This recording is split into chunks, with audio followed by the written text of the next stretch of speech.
O censo 2022 mostra mudanças substanciais na vida de 203 milhões de brasileiros. Esse é o tema do comentário do professor de Economia da PUC de São Paulo, Ladislau Dobor. Eu queria muito estimular vocês a dar uma olhada, é só entrar no IBGE, vai estar aí os dados do último censo. É muito interessante. Para já, todo mundo estava esperando que já estaríamos em acima de 210 milhões. Na realidade, o crescimento caiu fortemente, né? São 203 milhões de habitantes. O que é interessante, ou seja, as pessoas evidentemente estão tendo menos filhos, né? O nosso crescimento anual demográfico é apenas de 0,5%. Isso é muito interessante, inclusive em termos das futuras necessidades, das infraestruturas necessárias, etc. Né? É muito interessante pensar também que o censo traz os dados da família, né? As famílias que eram, em média, 3,3 pessoas por domicílio, agora estão apenas 2,8. Numa cidade como São Paulo, na faixa de 2,3. Ou seja, cada vez menos gente estão isoladas, fragmentadas, o que eles chamam aqui no senso da mudança dos arranjos familiares, né? Temos tanta gente, inclusive, está morando sozinho, idosos sozinhos, mulheres sozinhas com as crianças, ou seja, tem uma transformação do tecido social extremamente profunda. Vale muito a pena a gente pegar esses dados, né? Também interessante o aumento do número de domicílios.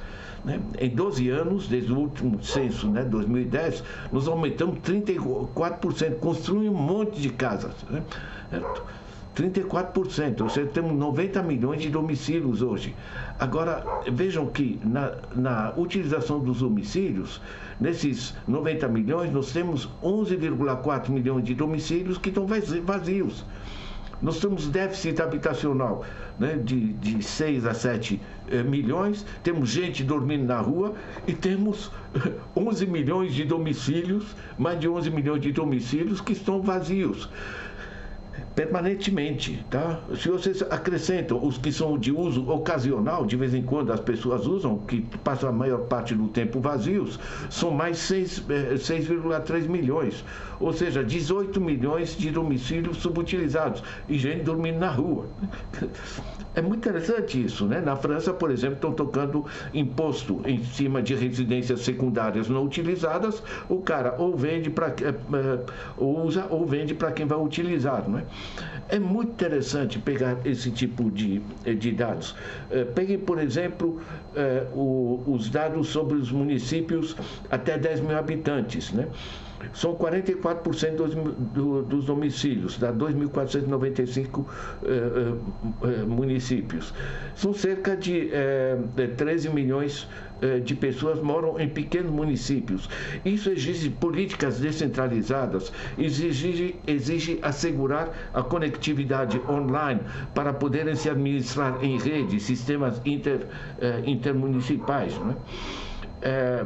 Ou seja, nós temos, claro, as metrópoles, as grandes cidades que hoje moram em cidades grandes, mais de 100 mil habitantes, 57% da população, 114 milhões de habitantes.